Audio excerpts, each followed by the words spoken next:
It is Monday, you know that, which means it's time for Inside LAFC podcast.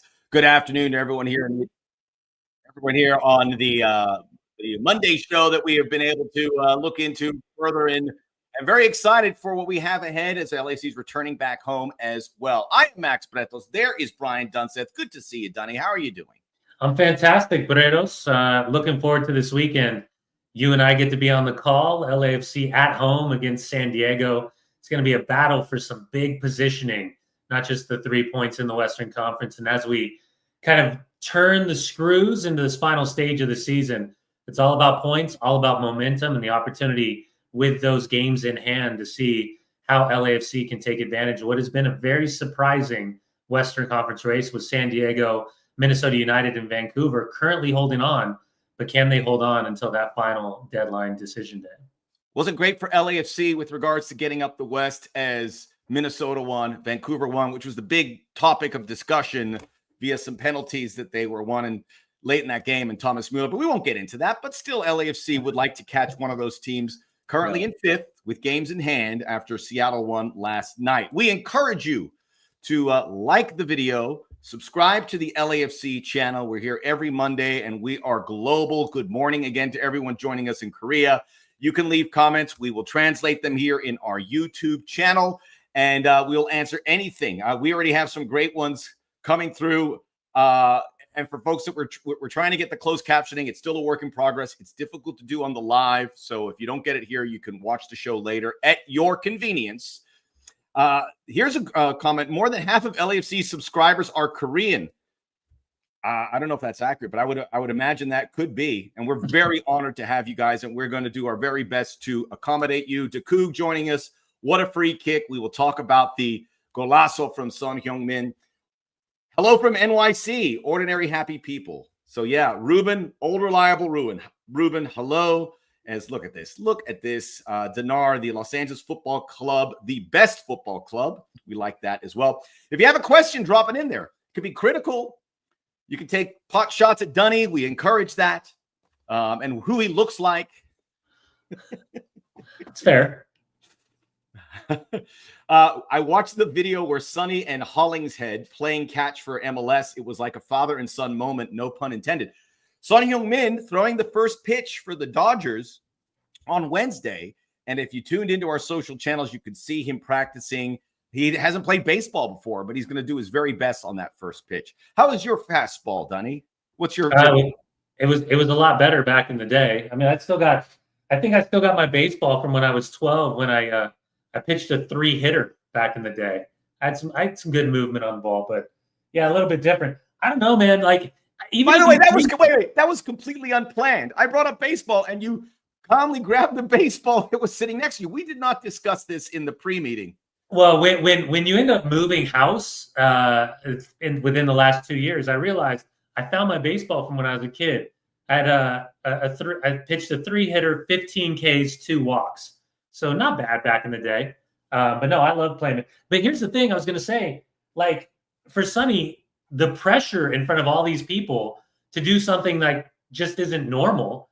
I'd be nervous throwing out a first pitch. And I played baseball throughout the entirety of my like youth sports career up through high school. So I'm excited for him. And by the way, cross-pollination, the branding of LAFC once again with the Dodgers. And we've already seen, the Dodgers blue and white hat with the LAFC logo. I mean, extraordinary. So good on Sonny. But I did love it, though. It did feel like that father-son, like, hey, let's go out and throw the baseball a little bit. Feel the dreams. He's got a decent arm, too. Like, he was hitting the mitt. So, yeah, man, just make sure you hit the mitt. That's all he's got to do. I'm always amazed how baseball announcers can distinguish between the pitches, the fast steam breaking ball, yada, yada, yada. It's all there. So a lot on the plate. The Dodgers just played San Diego Padres. LAFC, you mentioned the synergy. LAFC will play San Diego FC. We can alert you, and people are helping everyone out. The game is on Sunday, 7:45 Pacific Standard Time. So for the audience outside, tune into MLS Season Pass on Apple TV. Subscribe as well there to get all the details. It's a huge Sunday in MLS as they have the Leagues Cup final and third place game. So you'll get Messi, you'll get Sonny. So it's worthwhile if you don't have it to get in there as well. I see some comments about Igor Jesus. We don't have details. Obviously, he went down in that game. Steve Cherundolo was asked immediately after the game. He says, we don't have details. Some data there. He was, you could see him on the screen. He had crutches, but he was walking on his own, but we don't know. So we will not speculate. In the game when it happened, Mathieu Chonier, who you can see his episode on Black and Gold Insider here on YouTube. It's there right now. Came in with Mark Delgado. If it is a long-term thing, again, we don't know. There's a lot of people that could certainly come in there. I think about Eddie Segura, who played that position. So nothing on the details yet, but this is how we work. You have questions, we will give you the answers if we have them. The caption subtitles, we will get into that. See if you can get, Max, important, see if you can get the DJ to play Dream On when we win. Oh, our DJ. We know Mondo. Mondo's the man. Mondo we will get a detail. Yeah. I could throw that in front of Mondo. He's a good dude. By the way, one of the best DJs in Southern California. Incredible what he's built in such a short amount of time. And I always love seeing Mondo up before he heads down to his spot when you and I are worthy enough to call a game at BMO Stadium. There is some folks asking about the tank rifle caption subtitles. We are working on it. I can read your comments. We're going to get the captions here. Again, you can see it on the re-air. It's the issue about doing it live. Sonny, some music. Sonny of Korea, another one of the comments. Wow, what do you think about play? I think this is a Liverpool question, but we will worry about that later. Let's get into the game, Dunny. It was LAFC going to wrap up their 3-game road trip. They're going to be back on the road trip again for 2 games after Sunday. They get a point in Dallas, a 5-point haul in 3 games. You played in Dallas. This is a team that needed points. They needed a win. LAFC, I thought, had their foot on the pedal here, pursuing that goal. Steve Cherundolo said he loved the performance. The concern he had was the finishing. They came close many times. That second half, it was all LAFC. They couldn't get the winner. How did you see the game? Yeah, let's be honest. Eric Quill's one of my former teammates. FC Dallas is in a really tough position right now because they're just trying to hold on. The same defensive style that they played against LAFC is usually one that they employ on the road to suffocate and frustrate opponents, keep the game in front of them, and effectively trying to mimic what we see so effectively done with Eric Ramsey and Minnesota United. I think that's more the game plan and the buildup right now for FC Dallas. So listen, I don't know where you fall in line with the eyeball test and the visual markers of the tribalism of how your team plays. But it was very evident that LAFC was clearly the better team over the course of 90 minutes. Had it not been for players in offside positions, heavy redirections, some fantastic goalkeeper saves, and honestly, the crossbar and post intervention, LAFC, if they get that second goal, I think it's probably a 4-1 game. And that's the frustration is over the course of the 90 minutes, statistics will tell you very clearly LAFC was the much better team.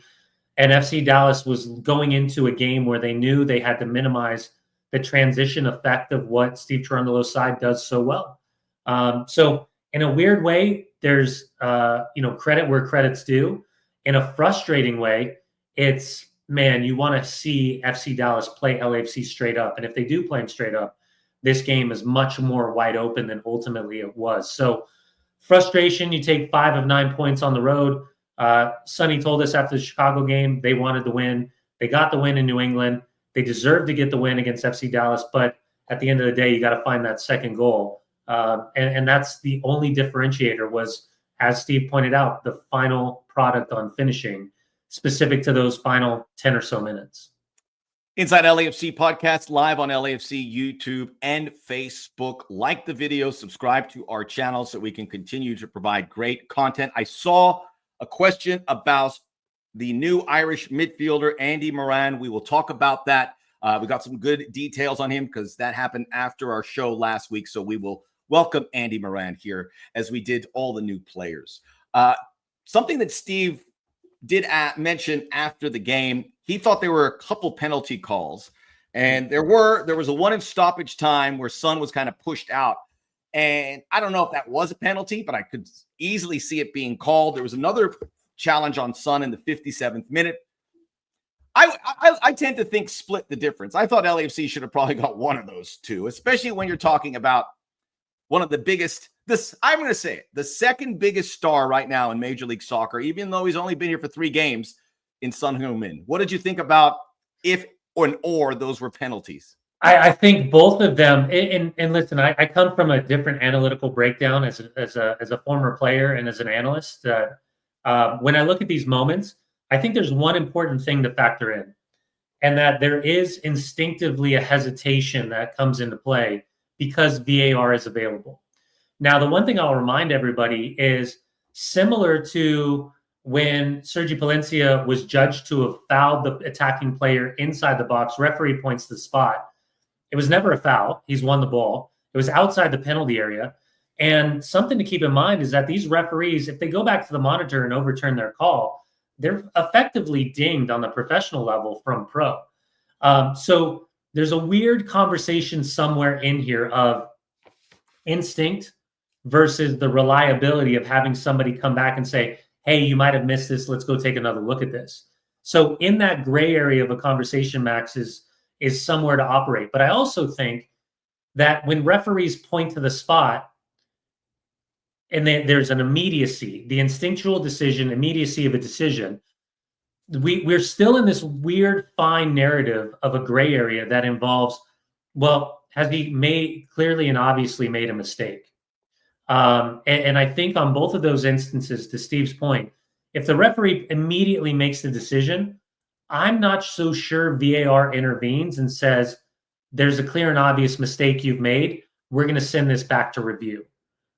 So I just think that's always important to point out that within technology, VAR introduction, and human error, there's still a little gray line of a conversation to be had of if he would have called it, I don't think the referee VAR overturns it. By the way that he didn't call it, I don't think VAR intervenes because it's not clearly evident that he's made a mistake. So I could see both managers arguing the same call, but for different reasons. And either way, by the referee making a definitive decision instantaneously, I'm not sure VAR intervenes and overturns that call. So I can understand why Steve is looking for both of those penalties. Let's get to some of the questions and comments. Loyal listener Craig, who is thrilled that we have a Scottish player in Porteous here, Ryan Porteous. Dallas done a good job containing Son. LAFC needs players making runs, players to pull opposition to make space for Son. Porteous can push up and Moran can be playmaker. You think these guys will improve the team? I think they will.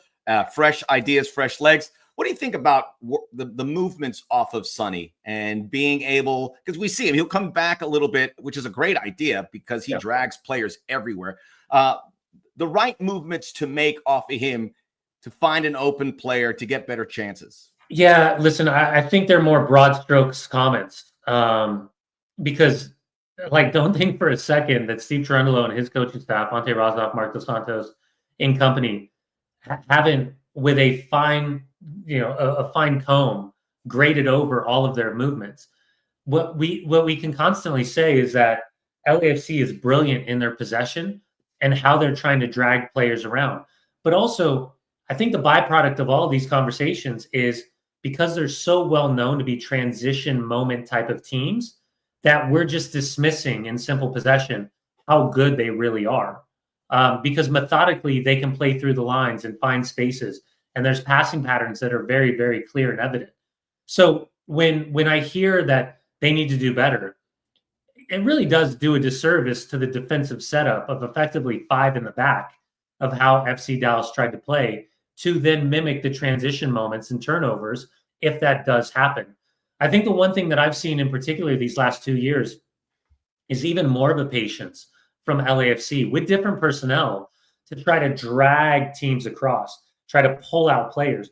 And even when that early ball is on to play to the opposite side, you still see LAFC keep a ball for 1 or 2 more touches to see if they can bait in a defender to then spring the attack to be 2 versus 1, 3 versus 1, 4 versus 2. So I just think it's a very nuanced conversation with low-hanging fruit to just flat out say, well, they need to be better playing off Sonny. Because what does that really mean? So there's moments in time where I think the immediacy of understanding who needs to move into what space, how can you be more selfless? And I would actually argue, Max, the thing to pay attention against San Diego isn't what they're doing with the ball. It's what the movement off the ball looks like. Because as important as all of these guys are with their decision-making, finding the right way to the pass, left foot, right foot, instep, outstep, all of those things, keep an eye on the movement, because the movement is going to generate the havoc to where the importance of the pass then can open up a back line that wants to sit deep. Here's the one thing I do know about San Diego that's going to be completely different than what we saw in New England and what we saw in Dallas.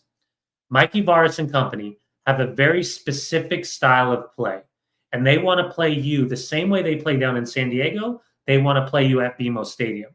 This is going to be one of the most, I think, mano-a-mano, straight-up styles. It's going to be a fun watch, for sure. It's going to be the most straight-up style of football, soccer that you're going to see.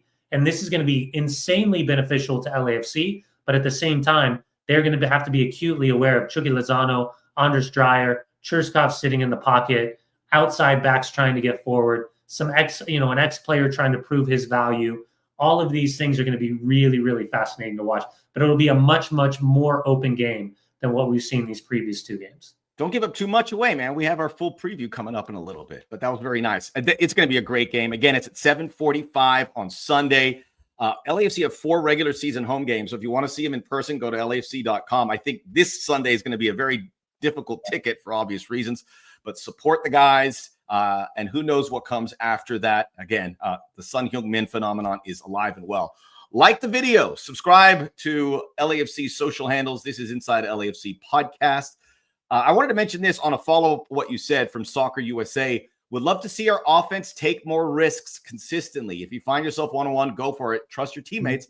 I remember we talked to Steve Chernillo ahead of Club America, and he said risk versus reward. I like the way the team is not being too barnstorming, and there was no threat to lose this game. And I think certainly Chicago was a little bit more open, but if you limit that, I think these teams will break a little bit, but we shall see. You got to protect the back, especially with shorthanded defensively. We'll see what happens with Igor Jesus. My name is Gloria. She says hello. Everyone coming in. Sir Crispy back again. Manny Guzman, the 12th man, was the ref. Oh, boy. The Coug, that match was stopped so often, it was frustrating. I don't know how many times, but far more than average MLS game, and definitely probably double the average of an EPL game. I want to switch to Sonny here. There was a comment here from Chaos, who's in Korea, who said Sonny looked visibly disappointed after the game. And I want to once again salute him for being always available after the game to address the media. Every game he has done it. He is accessible across the board. It's fantastic. So he was visibly disappointed, but he did also score his first goal. I didn't want to bury the lead here, but the Son Heung-min free kick. Steve Chernillo was asked afterwards, is Sonny now the official set piece taker? He said it depends on where the set piece is. Yeah. But as he was lining up that free kick and you saw Sonny address it, Dunny, I said to myself, this is going in. It felt like perfection. Well, and I think what Steve's is referring to is the location on the field, and if it's better for a left-footed player to take the free kick, just for clarity's sake. Yeah, listen, I think as we kind of roll back the clock specific, and this is not for the South Korean national team, specific to Tottenham Hotspur, you didn't often see him be 100% the main man on set-piece opportunities. And so you and I were watching the game, and we were sat there and we're like, okay, Sonny's going to take this. And we were both intrigued to see what this is going to look like. Max, the moment that the ball came off his foot, you knew it was hitting the back of the net. You knew it was picking out the spider webs. And there's nothing that any goalkeeper at any level, both domestic or international, could do to pick that ball out. That free kick was superb. So you could see the emotion. You could see the look. You could see the players that were going to him immediately, that look on his face, and he's jumping up and down. And listen, he's a winner. The competitive fire, we put to bed, at least I put to bed, any conversation of whatever the BS narrative surrounding his arrival at LAFC. That was to bed for me in the first 20 minutes on his debut in Chicago. The fact that he played 90 minutes, he could have had 3 or 4 goals in that game against the Revs. Even this free kick and subsequently the 2 goals that he could have had against FC Dallas. He is a monster mentality, absolute leader, world-class player. And people can talk about his age. I don't think that age matters. All I see is heart, grit, desire, leadership. Even at the point where they went over and had the water break, and in Kosei Tafari, I don't know if he caught this. He's drinking water and he's like moving him around and pointing, like constant coaching. So the guys checked every box on the field, off the field, leadership, personality, technical ability. You put him in anywhere on the field, he's immediately making this team better. You can tell his teammates love him. You can tell the connectivity that he's had from a human being aspect, a competitive nature, a leadership performance later. And I said to you last week, one of these areas that I don't think people are talking enough about is the cause and effect that he's going to have in this locker room. And not just with the established players, with Tim Tillman or Denny Bwanga or Ryan Hollingshead. I think about the younger players and thinking about every single day, these kids get to watch a world-class athlete in the prime of his career. And I hope that they are a sponge, because in real time, what they're getting to learn is something that all of us as former players would have loved to experience. What time does he show up? What's he putting in his body for fuel? How is his pre-workouts? What's he doing in the gym? When he's on the field, how is he going through his warm-up? Post-training, what's he putting in his body? How is he then coming back down? And then every single day, how do we try to mimic what he's doing as a leader? It's invaluable. You can't put a price tag to what he's bringing to this locker room. I know everybody's talking about everything else, but I'm thinking as a former player, what would it be like sharing that facility with him day in, day out? Because you're never going to get a better footballing education than what you're getting right now. That was the opening goal. Disappointing that it was a weird goal that Dallas tied it on. And that's happened a couple times this season. It took a big deflection and got by Hugo Lloris, but really one of many 2 good chances Dallas had. That's just the way it is. I think things will resolve themselves and LAFC will be cleaner and they will get ties will become wins. This is Inside LAFC podcast.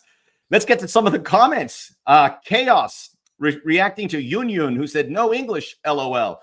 We're working on this. Someone asking for the Korean subtitle. Someone asked, speak slowly, please. Maybe that'll do it. We'll do whatever is required to keep our audience happy. MC, also in Korea, wrote a word about Sonny's free kick. There you have it. We keep going. It's a lot of good stuff. Daniel Yeo on field coaching. Does it really work? Yeah, I think so. And what Dunny just pointed out about how everyone's really attentive with Son Heung-min and what he is able to do on the field. He had the assist last week. He has the goal. And now LAFC are heading home looking for this big game against San Diego, which we will preview here. Like the video, subscribe to the channel. Front 3 chemistry. And again, Steve Chernow was asked about this. He's looking for a team effort.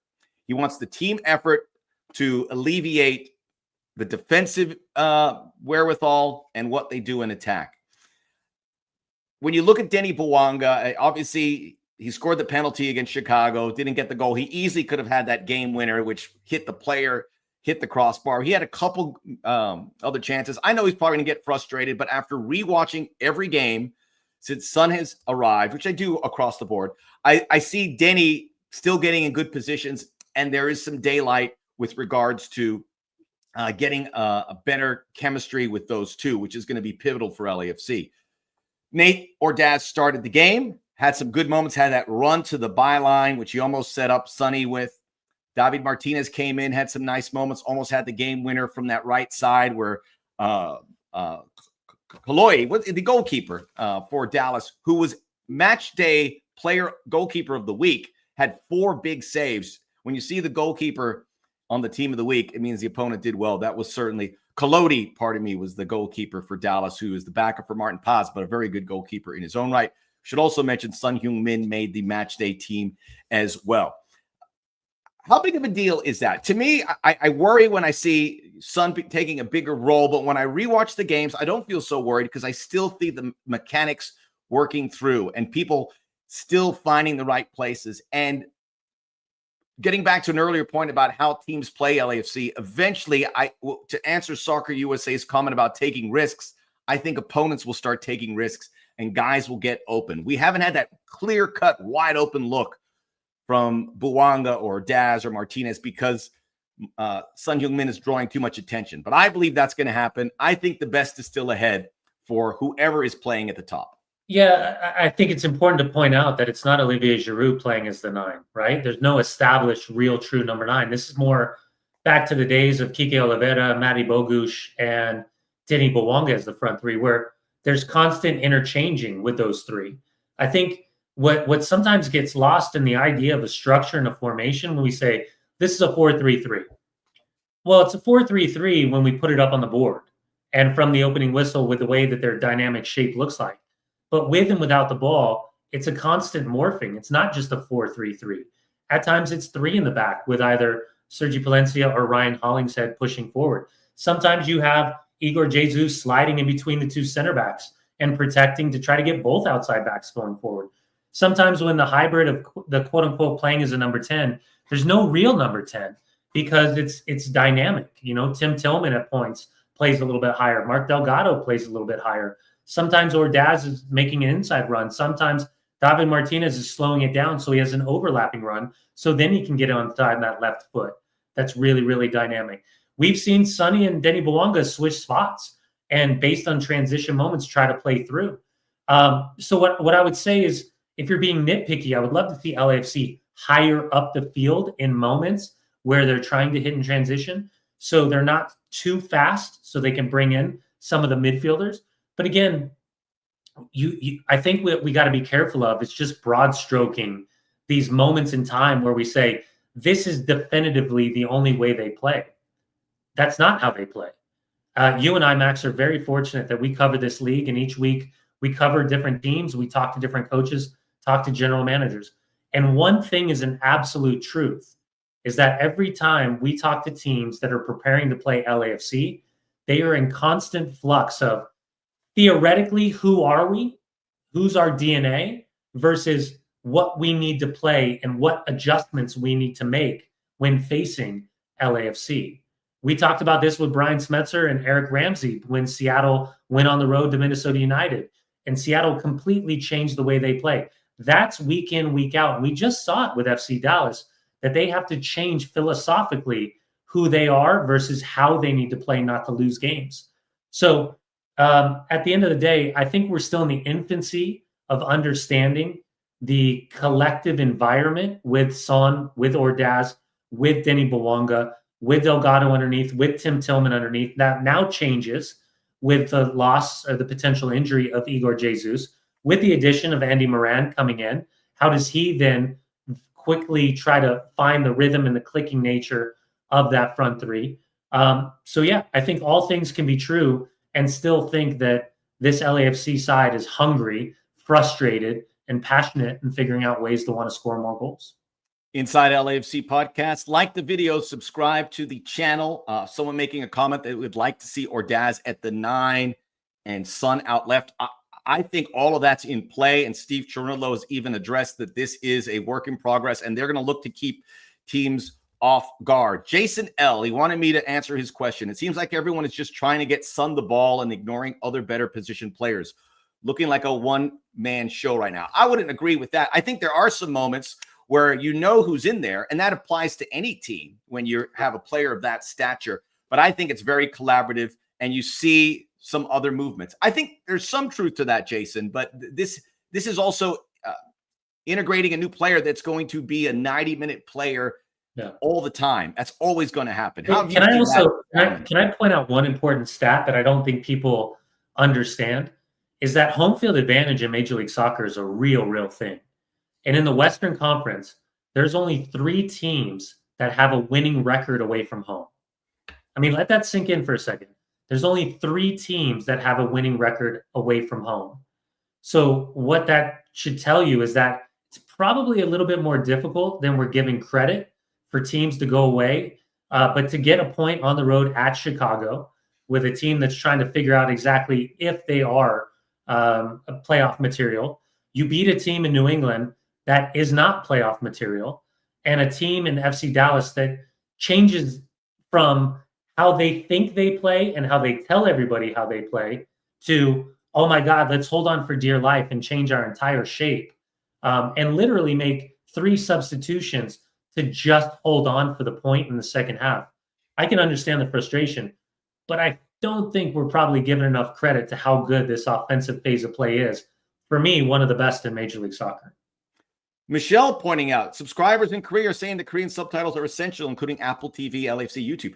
This is something I think the folks at YouTube, maybe they will hear about, and technology is on its way. So be patient with us. We will get there. We appreciate you guys tuning in, certainly in Korea very early in the morning. Next game from David against San Diego is a true testament of how LAFC is as a whole. It's going to take everyone's A game and play together as a team to win. I think there's also going to be some relief because against Chicago, Dallas, and New England, you played teams which was very difficult to kind of figure out, had so much at stake. All 3 of those teams needed to win, and yet they played conservative in attack. I think that's a very good indication of how teams are going to play LAFC before and now with Son Heung-min.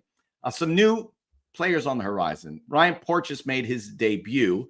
Looked pretty good. Getting involved, looks fit. Obviously, the back line has been decimated with injuries, with obviously Aaron Long out for the season, Marlon not continuing his loan. The Maxime Chanot's been out all season, and obviously he's not going to come in there. So he's big. And I would say if Igor Jesus misses any amount of time, which we don't know, we have got no confirmation on that, I think Eddie Segura is a candidate as a defensive linchpin at the back of the midfield. Yeah. Or I thought it worked pretty well with those 3 guys, but Porteous is pretty good. And we're going to talk about Andy Moran here in a moment. I just want to talk about the level of players that LAFC has now. And we have an international break coming up after the San Diego game. And LAFC won't have games, thank goodness, because so many guys are going to be off on international duty from LAFC. And this is new for MLS. Sometimes they would play through these international breaks. Obviously, Son's going to go with Korea. Ryan Porteous gets some calls up to Scotland. He played in Euro 2024. Andy Moran is coming to LAFC to try and get higher up the pecking order for the Irish national team. Nathan Ordaz is going to be with El Salvador. Matthew Chonier is going to be with Canada. The list goes on. Denny Bouanga is going to be with Gabon. Matty Evans at LAFC 2 with Guatemala. But it's a very extensive list. Artem Smolyakov probably gets in the mix with Ukraine. This is all very good, but just from the European perspective, Porteous the Scot, Moran the Irishman. You think about we have all of Britain recognized as we were the team with Gareth Bale. We had Lewis O'Brien from England. Very exciting. But what did you see from Porteous as a fellow defender? What did you see that you liked in that small sample size? That he's good enough to play for LAFC. That's it. And it's very simple. I thought he was clean. He was strong. Good Scottish mentality as expected. I spent some time at Glasgow Rangers.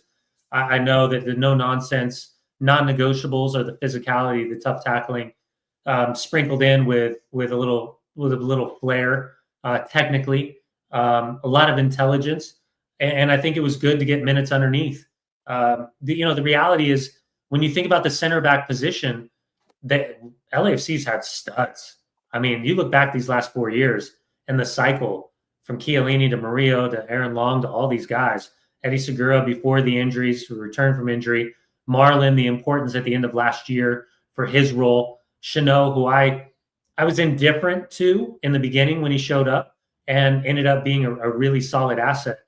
The reality is you need depth. I don't think any of us forecasted that Nkosi Tavares would play as many minutes as he had when you probably ruthlessly put him as the number 4, maybe the number 5 center back at the start of 2025. So through all of this, and Kenny Nielsen doing a great job getting his opportunity and showing that he's capable of playing in a pinch if you need to lean into him. And Eddie Segura, maybe in a moment where you could play him as the 6 if there is indeed an issue with Igor Jesus going forward. So, yeah, he checked all the boxes, all the positive boxes that you needed. And I think for me, definitely feel comfortable with him in the starting 11, should that be the option for Steve Cherundolo against San Diego. I think that's certainly in play here. We're having some people going at it in our Korean audience. It's actually fun to follow. There's like, they're throwing some haymakers here. TV Jun said, "Are you calling me old?" I think that's to another person in the comment. I would never say that. And we're very happy you were here, TV Jun, to be part of it. And if any of you folks can figure out subtitles, if you are tech savvy, I will get you a Sung Heung-min jersey. I will get it. I will go to the store and get it for you. If you could alleviate or fix it, because we know some people here on YouTube are very smart. That's why they're on YouTube. It is the best place to have this discourse. So a lot of folks coming in there. Smolyakov should play. Ryan Hollingshead is suspended in this game. So just to touch on that, expect Smolyakov on the left and Sergi Palencia on the right. I didn't mention David Martinez as an international player. He should as well. And I don't know if all these teams are going to make the World Cup, but when the World Cup rolls around, you're going to have 4, 5, 6, 7, 8 players potentially for LAFC. But watch the World Cup qualifiers and pull for our guys. That's going to be very good. Andy Moran, Irish player. This is what some guy has been talking about. So he has not joined the team, but it was official at the end of last week. Young player on loan from Brighton and Hove Albion, which we watched the Premier League. That's a great club to be involved with. Yeah. He did a couple loan spells in the championship, most notably at Stoke City, where he was instrumental in keeping them up. I've seen some of the highlights. I watched an interview from Rob Adcock, who sent it to me, where he sat down with Andy, and Andy is a smart, sharp, delightful guy. And he is coming here to get more playing time, to ingratiate himself with a top club like LAFC, and to get, he's coming here because in part, the Irish national team goes, get somewhere where you can play. They know that this is a good challenge. Maybe in years past, you didn't do that in MLS, but those days are gone. Yeah. It's a different dynamic. It's a different profile of a midfielder / winger. Yeah. I would actually maybe push back and challenge you, Max, and say, I would flip this around. And I would say, kudos to LAFC's scouting network that identifies a player similar to David Martinez. Nobody heard about David Martinez. There's not a single person outside of maybe a Venezuelan national team super fan that was focused on the U20 team that would have identified David Martinez. So again, the scouting network, there's proof in concept. As always, LAFC is scouring the earth for certain metrics that fit into the style of play. And the idea is, this for me is less about Andy Moran choosing LAFC. This is more about LAFC choosing Andy Moran and saying at 21 years of age, Blackburn, Stoke City, coming through Brighton, understanding he's already got 3 appearances with the Republic of Ireland, that his physical attributes, his experience as a player, and leaning into his professionalism, that this kid right now is a plug and play. And remember, nobody knew Denny Bouanga when he showed up a couple of summers ago when Chicho Arango was banging the back of the net every single game. So in this moment, my assumption, by giving credit because of proof and concept historically to LAFC, is that he comes in, his player profile, his instincts, all of the positives as a player, the strengths and weaknesses fit in so quickly that they're willing to give this theoretical 8 to 10 game run that he could be a really good asset. Not just a player off the bench, but his player profile fits into the starting 11 even after the additions made so far this summer. So I'm really, really intrigued to see when he gets on the field what he's capable of doing. In the same manner I was of you and I calling a couple of the early games for David Martinez when he joined LAFC. Great competition. And with the scouting, some people look at it and go, hey, maybe they missed on this guy. Maybe they missed on this guy. Cengiz Ünder, they loaned him in and it wasn't going to really work out. They're throwing a wide net. No one else is doing this in MLS. They know some of these guys aren't going to be long-term. But if you hit with those 1 or 2 guys on loan that you can agree with, now you're cooking. And maybe, Jesus Murillo came on loan. And then they looked at it. Edward Atuesta, I believe, came on loan. And then they ironed it out. So if Andy Moran shows those signs, LAFC will find a way to get him in there if it makes sense. So that is what LAFC is doing, and I would be very excited to support the club because it's a pain in the rear to do this, but they're doing it because they want to see everyone that's out there. This is Inside LAFC. The podcast is live every Monday. Like the video, subscribe to the channel. We're also available on Facebook. Where are our Facebook folks? I want to address this, Sonny, and you, of course, will have a great take on this. Kujun, no player in this team can support Son on the pitch. He has to come to the midfield always. I see people, I didn't see really deep runs in the midfield. I thought natural runs towards the top of the midfield. This is a guy who drags defenders. This is a guy who's good with his back to the goal. And if he can open up that space, he's so fast he can get behind it. This is not out of the ordinary. You would know a lot more than I would as he tries to move people around. But I see there is this chemistry. Obviously, Son is our best player with his reputation and what we've seen early days. Yeah. This is a very good level of team, and it's a team where he's going to work with that front three. He's going to work with the midfield. He's going to work with the fullbacks. All this is going into the bank. What do you make about this move to the midfield, or having to, is it an unnatural move? No, it's not unnatural at all. There's, and again, completely different players, but nothing dissimilar to when Matty Bogusz was freestyling as the false nine or the 9. And how many times do we see he and Kike or he and Denny Bwanga switching sides? And it was this constant evolution of movement. Here's the thing. It is very well established that Sonny is elite amongst the elite. It is also very well established that Denny Bwanga is one of the most ruthless killers of any team in a transition moment. And on that right-hand side, it's still to be determined, Ordaz, Martinez, Moran, whoever else is that third in the trifecta of the three amigos up top. In the midst of all of this, Max, how many times have we seen Tillman or Delgado pop up out of nowhere? How many times have we seen a big overlap from Valencia or Hollingshead pop into? There's an interpretation of the game that I think that sometimes we get lost on, just trying to broad stroke hey, here's the formation. This is how they play. The modern game is a constant evolution. And so I just think it's important to come with an open mind to understand that these incredibly bright young managers that have this coaching staff that is outrageously intelligent and experienced, that there's a constant for example, you and I did the Club America game, the $10 million playing game to the FIFA Club World Cup.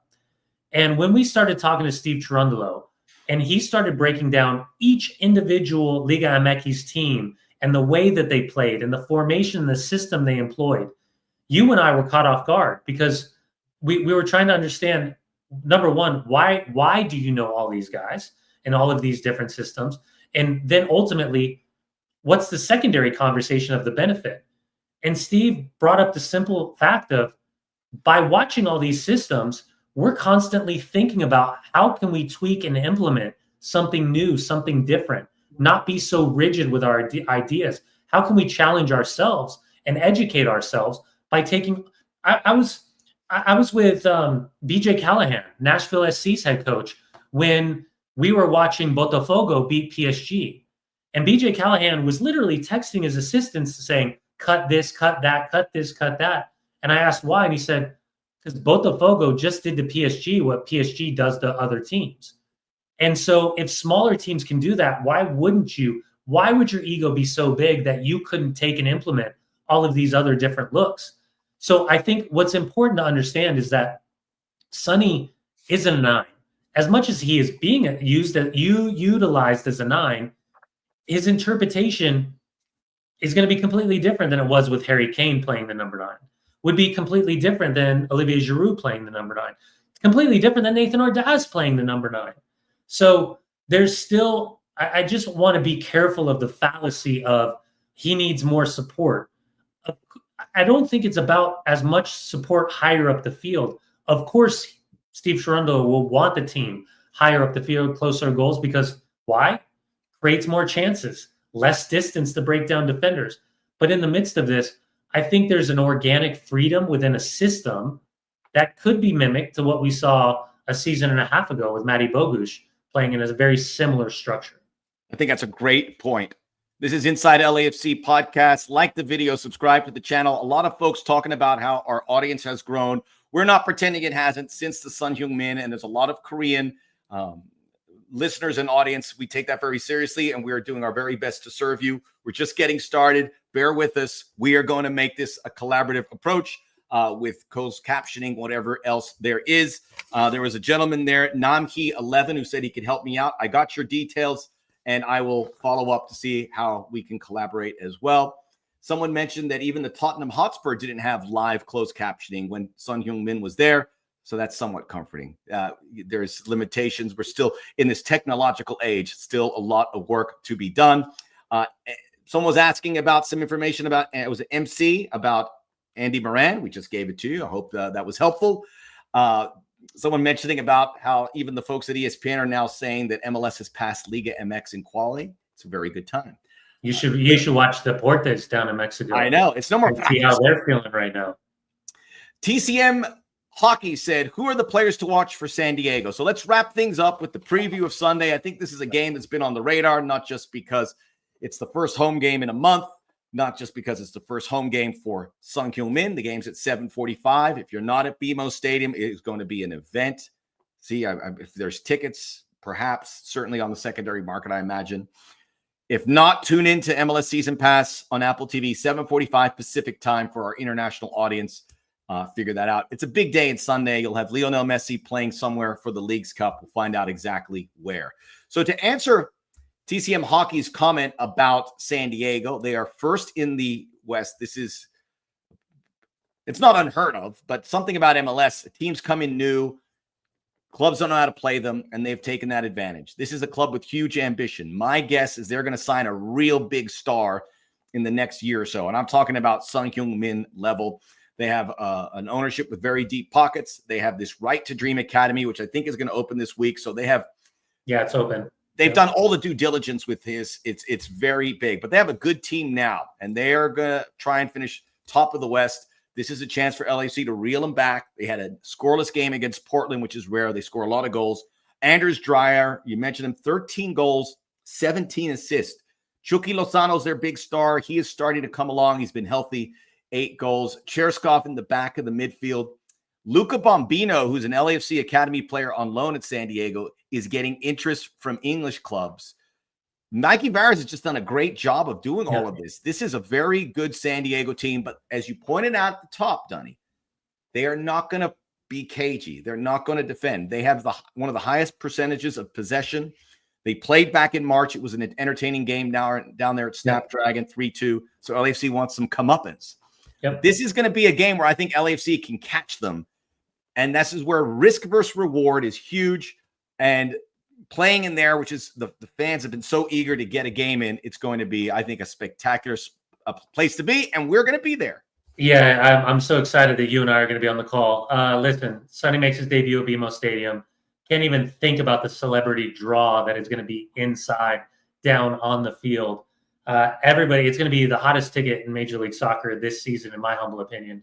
On top of the fact, you go right down the freeway and you're in San Diego. And credit to Mikey Barras and ownership. Credit to Tyler Heaps. He's done a phenomenal job building this team. And the hesitation of not going out. I mean, we heard names like Mo Salah and Kevin De Bruyne immediately. And that's the depth of pockets that this ownership group absolutely does have.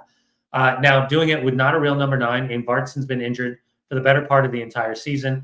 They just brought Corey Baird over from FC Cincinnati. He was never playing there. They brought Pellegrino in on deadline from San Jose, a player that wasn't playing there. They're basically taking a couple reclamation projects and seeing if they can polish them into worthy San Diego players. Luca De La Torre, foregoing his time in Spain to come back to get on the radar of Mauricio Pochettino and his coaching staff. They're a really fun team to watch. In a similar manner, a transition team. Cherskov, the number 6, is one of the best number 6s in the league, in my humble opinion. I really enjoy the way that he plays. But they're a team there's non-negotiables. And Mikey Barras is going to want his team to play the same way on the road that they do at home. I believe they have actually more wins away from home than they do at home. So I think it's like 9 wins this season on the road. So they've been fantastic. They've got a really strong mentality. They're the first expansion team to make a playoff spot as early in the season as they did after drawing at home this weekend against the Portland Timbers. And it's going to be a really, really interesting test to see how quickly, number one, they can match the physicality in the start of the match. Number two, establish the rhythm of possession. And number three, see what questions they can ask from this back line of LAFC. For LAFC, I think as soon as that whistle blows, you got to establish dominance and let San Diego know that there's going to be a stranglehold both with and without the ball. And obviously take your chances. And I just cannot wait. When you think about the matchups on the field, you can literally go position by position and talk about the importance of LAFC having to win the battle. I think this is, as the Coog put in to our chat, keep in mind, this is a proverbial 6-point swing. And with games in hand, LAFC absolutely has to win all of these matches at home, understanding this is going to be a pileup, an I-5 pileup of games heading into deadline day. If LAFC wins this game, which they're going to be favored to do, they can reel back those top three. Realistically, I think LAFC, they play this game, the international break, then 2 away games. Their away form is better. I wanted to touch on Soccer USA. When you're tying teams like Chicago and Dallas, something's not connecting. I disagree with you. This is a tough road slog. That Chicago game was in a weird stadium that no one plays at. Dallas is hot, and you have that they're fixing the stadium so you can't see it. Yeah. People were mentioning, Alpine was mentioning how hot it is there. It is hot and it's sticky. When you get 5 points out of those 3 road games, I know LAFC wanted more, and they should have gotten more. 5 points is not bad, especially when they've struggled on the road earlier in the season. So I think this is a positive, not a negative. There it is. Dallas is just a bad place to play. That's the worst game of the season for sure, right? You don't want to go. Summertime in Dallas, as a player, Johnny, you circle that and go, I'm out. Yeah, not easy to deal with. We'll get to the questions, but we're pushing an hour here soon. But we appreciate everyone that's getting on here for Inside LAFC podcast. Enjoy the game on Sunday. It is going to be a celebration, and we'll know a lot more about LAFC afterwards. Then the international date, and then we'll start cooking. But it's all good. It's all good. If you want to be upset about something, I don't sense it too much. But I think everyone gets that this is a really fun watch, and the best lies ahead. We are not an average MLS team. I know. We're very good. We're very good. And we will see that in the next few weeks. Have a great day, Dunny. Appreciate you, my man. Can't wait till Sunday. Same here. Thanks for everyone for tuning in. We'll see you again, same time, same place, Inside LAFC podcast next Monday.